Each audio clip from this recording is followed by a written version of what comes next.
Hi, my name is Talia. Welcome to Talia Nerds Out. I have, first of all, good news.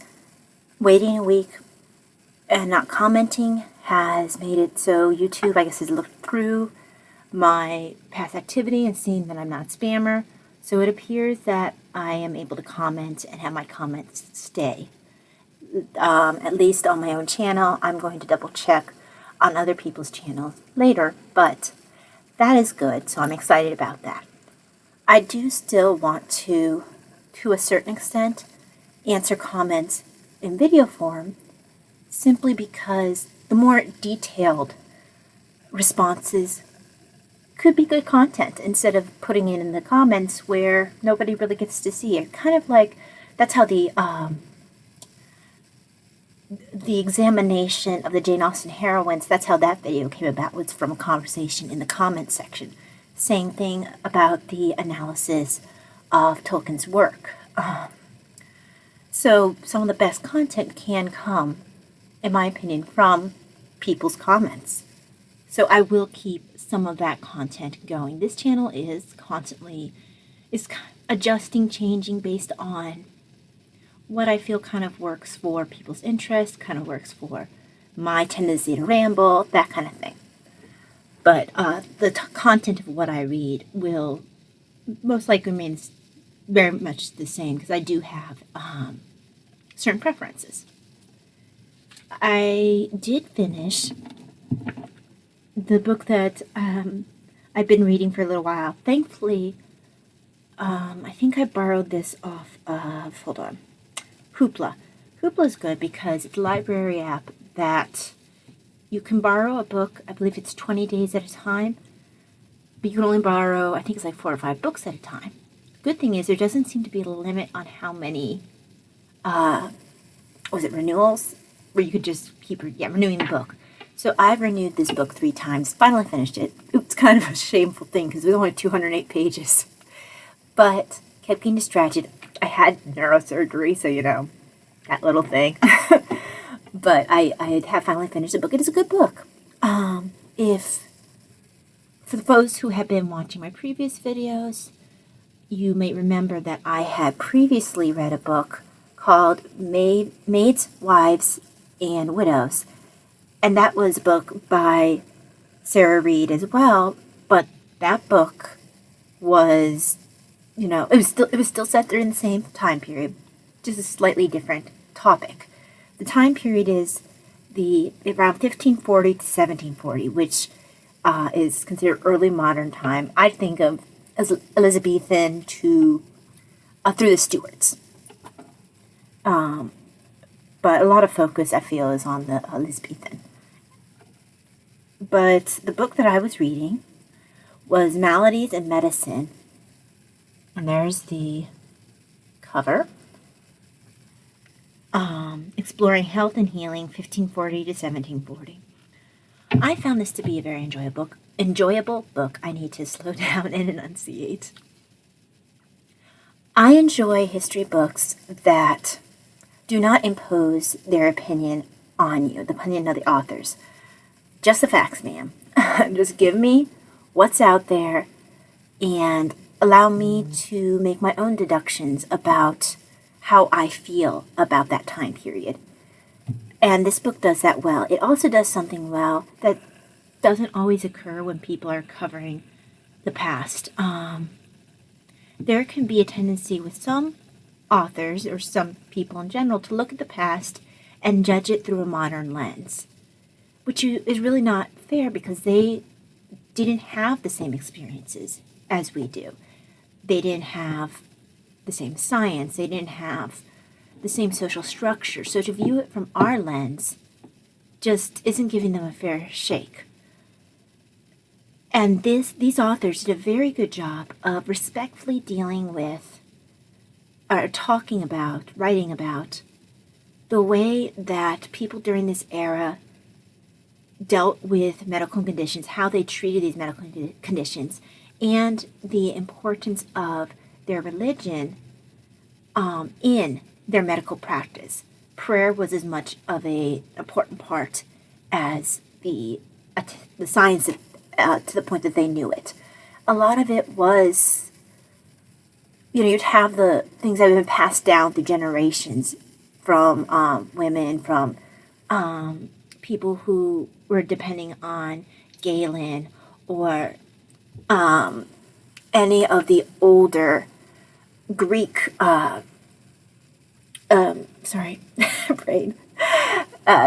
any of the earlier Greek medical practitioners who were taught and revered, but they still were believing the humors. They were still believing in miasma theory, where the smell could be how things were passed along. That's how they saw plague a lot of times. Now, the idea of quarantining actually wasn't a bad one in the case of the way that plague did work, but they just didn't understand why. Same thing with avoiding, in London in particular. I'm not sure if it was so much in this time period, if it was a little bit later, where London was basically a big cesspool because of all the waste that it gathered from the influx, the growth of the population, and not necessarily having enough space, enough buildings to accommodate, and not having the sewage system really in place to deal with that population. So there would be like cesspools that a lot of times the poor were nearby, and they would catch diseases from that, the proximity to that. And even though the miasma theory of it being related to the smell was not correct, it was based on certain observations that if you were near this smelly, nasty area, you were more inclined to get sick. So these people did have, just like any of us, they were not incapable of making connections. Okay, this smelly place, when people are here, they get sick. They don't have germ theory, so they are attributing it to the smell itself. And sometimes people will kind of laugh about it, or not fully respect the fact that, the humors were still something that was believed, or that the miasma theory, or some of these other things. But that's what they had at that time. That's all they had to work with. They would be basing it on their observations. They didn't have a germ theory. They were just working off of what they knew, and they were sometimes desperately trying to find answers. And so they would try seemingly crazy things to us, but weren't crazy to them because they just didn't know what else to do.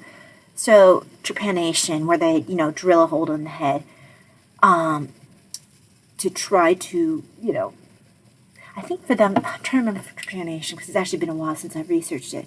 I feel like they were trying to let out sickness, evil. Let me look it up. I have a really great app called Etymonline, Etymonline. It's an app that deals with the etymology of words, and it pulls from the OED. So I was looking up trepanation.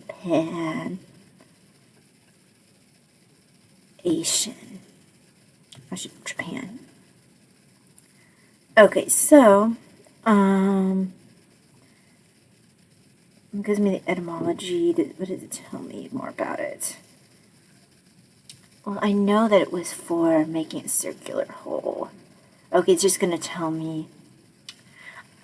Yeah, I can't remember exactly why they would use trepanation. I feel like it was they wanted to let out the disease in that way, if I remember correctly. But it's not altogether a crazy idea when you look at it for other things. When you have swelling of the brain, for whatever reason, say a concussive force, or you have a tumor, you will sometimes see something similar to trepanation even now, where you're removing a part of the skull to allow for room for the brain. So, I'm sorry if it's really graphic, but so yes, the way they did it back then, maybe it wasn't the way we would do it now, and it probably didn't do what they hoped it would do. But it isn't. We do have things that are somewhat similar. Sometimes leeches are still used. what are the ones that are sometimes seen that they will use to take to debride wounds? I've never actually seen it myself, which I'm really glad.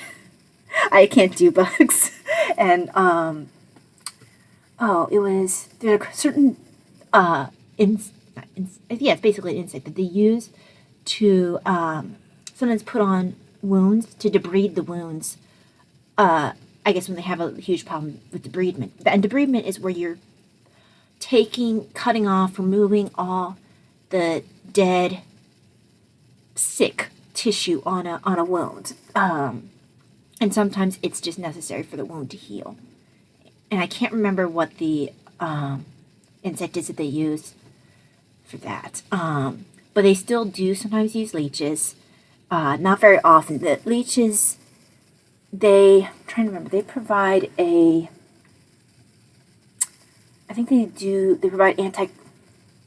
prevent coagulation, if I remember correctly, with their bite. It's been a long time since I've looked into it. But there is still sometimes use for leeches, use for these other insects for debridement. So, again, some of these really old school methods still haven't gone away because there still is some indication at some times for it. I've never seen leeches used myself when I was working as a nurse, but I also worked at a smaller hospital. I know that there are situations when they are used, and it's going to drive me nuts now. So, trypan. Okay. It was... Okay, yeah, sort of... For the build, I had already talked about the fact that it's when you have buildup from an injury. A lot of times, I've heard about it in nursing school, like when you have swelling. It could be if there's any sort of buildup. If you have like say someone has a bleed in this area just to provide, again, space. But usually I've heard about it for swelling. Let's see. So it's ancient times for the trepanation. Let's see. Yeah, because in older times it's thought to let out evil spirits. I can't remember. It might have been similar in medieval times, but yeah, that is the way I thought that it was used.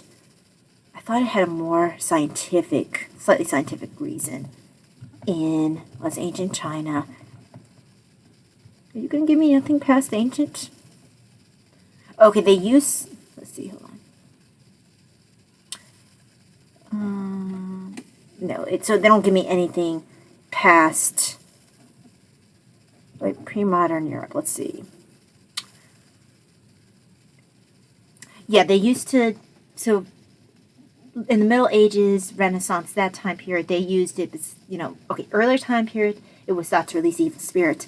Then, as you got a little bit more scientific, they started thinking, okay, how do we treat seizures? How do we treat skull fractures? They didn't know how to handle these things. They were obviously kind of gathering, okay, this has something to do with the brain. But they didn't really know what to do about it, so they bore a hole. Bore a hole. They drilled a hole, let's just use that, into the skull. It didn't do anything, but you could see where the logic was. And it is interesting, we still use the practice, just not the way that they used it. And I want to, bugs used for debridement. Because once I see it, I'm like, oh yeah, of course that's what's used. I can't spell. Debridement. Let's see.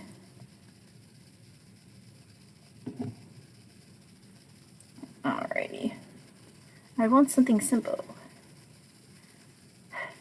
It's not going to be helpful. I learned about it in nursing schools. It's kind of, I wish I could remember. So, but yeah, it's not gone away, the idea in the insects. The idea of using really an old school kind of thing. Well, that's even worse. Now they're giving me stuff about decomposition, which isn't helpful. Okay. That's a whole different interesting topic, by the way, is how they use insects to to determine how long a body has been dead for forensic reasons. But that has nothing to do with this topic. That just had to do with what I happen to find here. Let's see what PubMed says. It just bothers me that I know this, but I can't bring it. Maggots.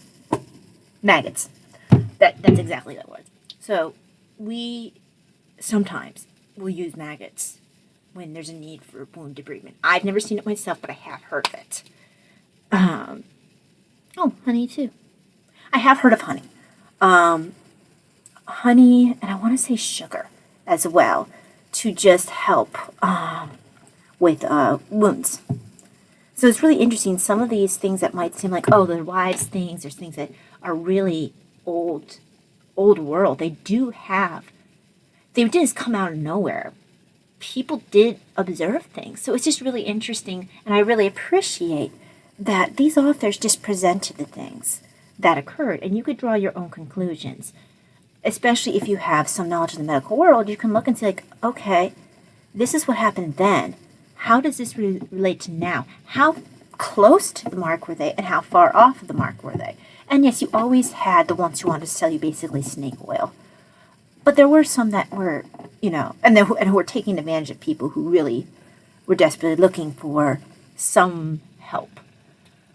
But there were also people who they didn't know what to do, and so they were trying stuff. And it's just a very interesting book. It's a very interesting look, not just, because a lot of times history, when you look at history, it's focused on the royalty, the people about whom there is the most documentation.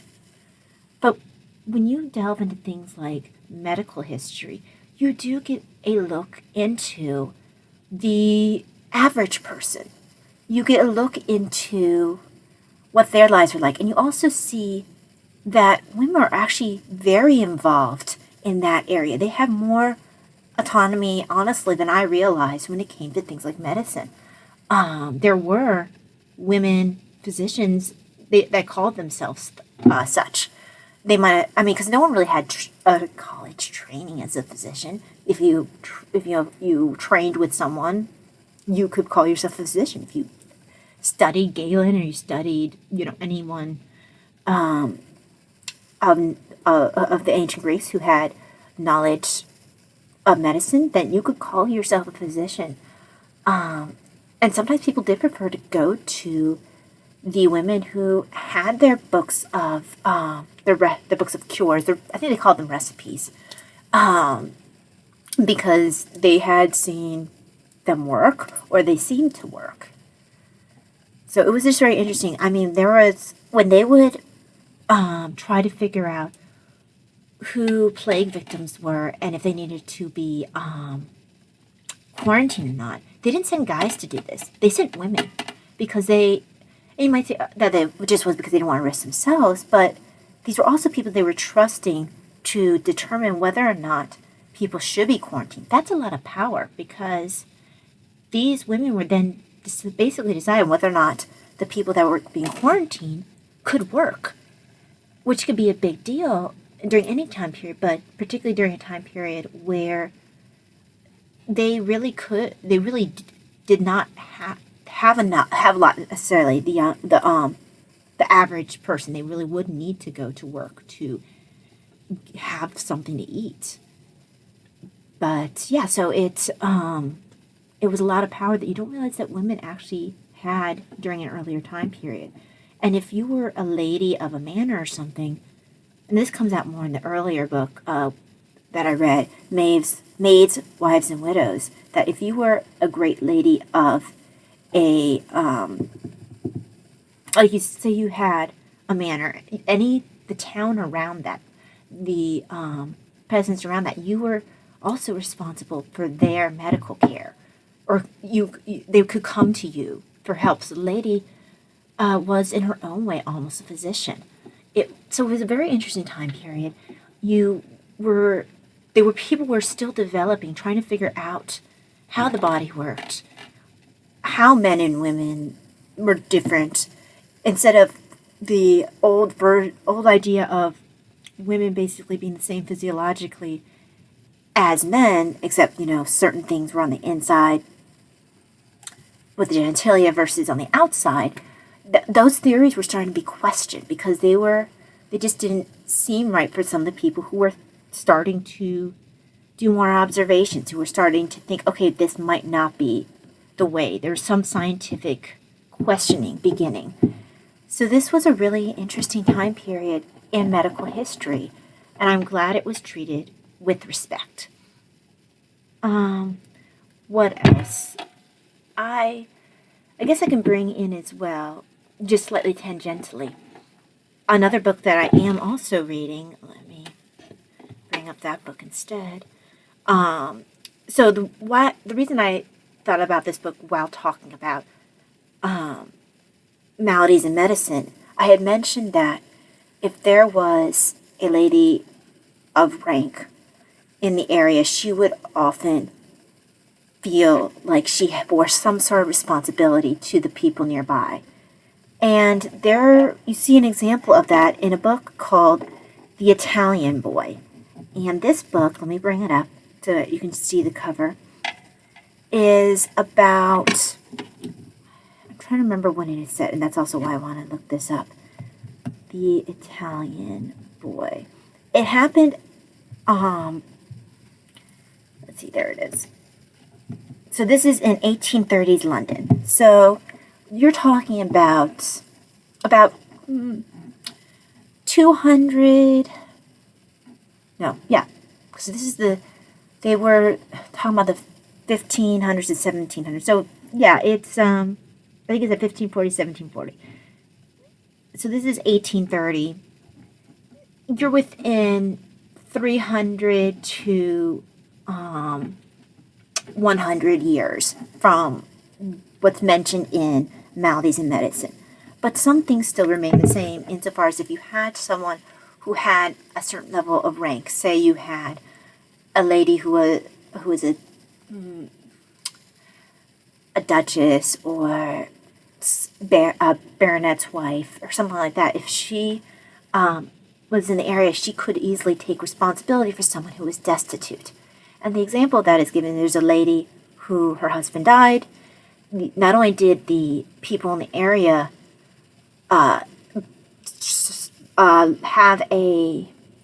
bring up money so they could gather money so they could help support her, this lady also gave her a stipend just because she felt sorry for her and she felt some responsibility. So there is a continuation from the 1540s to 1740s, even up until the 1830s. There was still that system of feeling responsibility for those who were less fortunate. But that's only a part of the story of the Italian Boy. This story, like mentioned, is in the 1830s, and it occurs after the infamous Burke and Hare case. So who were Burke and Hare? Burke and Hare were resurrectionists. This means that these were basically body snatchers. After someone died, they would take bodies from graves and sell them to medical schools, because medical schools were in great need of bodies to dissect. And at that time period, the way that the school would just advertise itself to get more students would be how many bodies they had for anatomy and for dissection, because that's really the biggest way they knew how to teach at the time. So there was always a desperate need for bodies, and there was not enough supply to meet the demand. I think at that point they were allowed to have the bodies of convicted criminals who had been hanged, but there wasn't enough of those to supply for all the medical schools in London. And that's when you'd have the body snatchers filling in for them. And you had the same issue in America as well. It was just an issue during that time period. Burke and Hare decided that, they didn't just want to steal the bodies. They would create new bodies, i.e. murder people. So they were famous for that, to the point where to go and kill someone to like give the body to a doctor was called to burk somebody. Oh, they're gonna go burk me. You know, are you gonna burk me? You know, it's just he became a verb. And actually, it's even mentioned briefly in this book. This case of the Italian boy came after that, and it's not as well known. I never heard of this, in spite of hearing about Burke and Hare and of hearing about resurrectionists. This was the case that led to regulations that allowed, I think, for unclaimed bodies and those who had died, I think, in poorhouses, you know, didn't have the people claim, like had unclaimed bodies to be available to medical schools, so that they weren't desecrating graves, because people were putting up their own guards. Unfortunately, there were in graveyards, the watchman of the graveyard might be bribed. So sometimes family members took it upon themselves to watch over the family members, their loved one's grave. Some resurrectionists, and this book mentions some resurrectionists would actually boldly pretend to be a family member, someone who had died, even hanging around the bedside if the person was too out of it to recognize that this wasn't a family member. And then they would claim the body legally and just hand the recently dead body off to the medical schools, because the fresher the body was, the better it was for dissection, because they didn't have a way to preserve the body that we might have now. So there was a need for fresh bodies. That's why also family members would want to guard the body until the point that they realized, they were sure that this body would be of no more use to the medical schools. So I think it was usually after 3 days, they were pretty sure that the body was decomposed enough that no one really wanted it. But this case of the Italian boy was an obvious case, again, of murder. The boy was about 14 or 15, and this case caused new legislation to be passed, so that way there wouldn't be more of these people killing those who were vulnerable, who just for their bodies to be sold. And unlike in the case of Burke and Hare, I don't think in Burke and Hare that the doctors called, it's been a while, I might be wrong. I don't think the doctors called for the cops, or bobbies, in the case of England. In this case, I actually think the doctor in this case was involved in the Burke and Hare stuff. And he didn't realize, or claimed he didn't realize, that the bodies were too fresh. He recognized this time around, like, okay, this was obviously a murdered child. So he tricked them to stay, because he said, like, I don't have the money to pay you yet. Let me go and break, this bill, and I'll bring it back. So they waited at a bar for him, and he brought the cops back with him. Didn't want to be caught, again, or if I'm wrong, get caught at all with a murdered body for dissection. And this book is going to be about what led these people to this point, and the whole resurrectionist idea. I'm familiar with resurrectionists just because I've read a couple different books on them, but I haven't ever read about this case, which is apparently pivotal, and I've never heard of it. I'm not very far along, and I'm interested in seeing how it goes. But yeah, it's called The Italian Boy. Let me bring up about this book. The Italian Boy, A Tale of Murder and Body Snatching in 1830s London. A thrilling history of England's great metropolis at a point of great change, told through the story of a young vagrant murdered by resurrection men. Let's see. Sarah Wise is the author, and she reconstructs not only the boy's murder, but the chaos and squalor of London that swallowed the 14-year-old vagrant long before his corpse appeared on the slab. So they do talk about, and it was, I remember I was talking about the cesspools in London. The cesspools in London were an issue here. I can't remember when the Great Fire of London was. It might have been after that. I have to check. But yeah, so vivid and intricate, the Italian boy restores to history the lives of the very poorest Londoners and offers an unparalleled account of the sights, sounds, and smells of a city at the brink of a major transformation. And that is one thing that's interesting about medical history and to a certain extent about true crime is if you are looking back at an era, it's not just, like I said before, focusing on those in power. You get a really good look at those who do not have the power, except maybe on a local level, like a doctor having a certain level of power to in their attempts to cure, but not like kings or the people of rank. In these cases of murder, of medicine, you just get a little view into what it must have been like to live during that time period.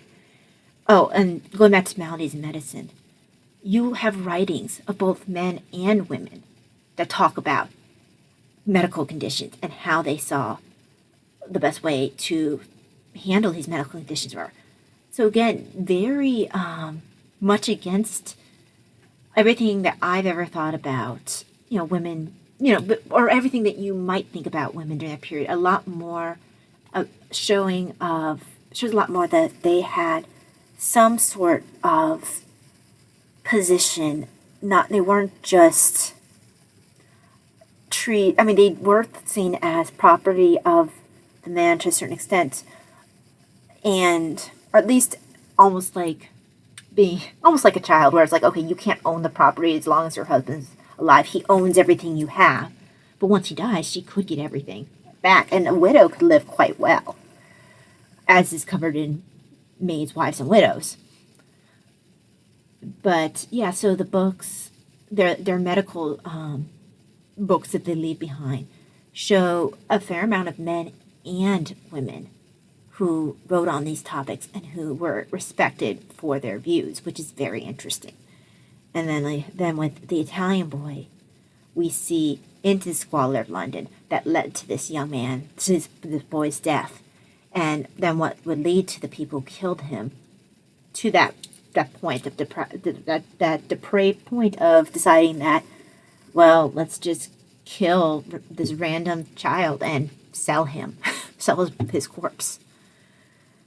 But yeah, I know I've rambled a bit, but those two, a historical book I've finished and a historical book that I have just started, they are in very unusual ways kind of tied together.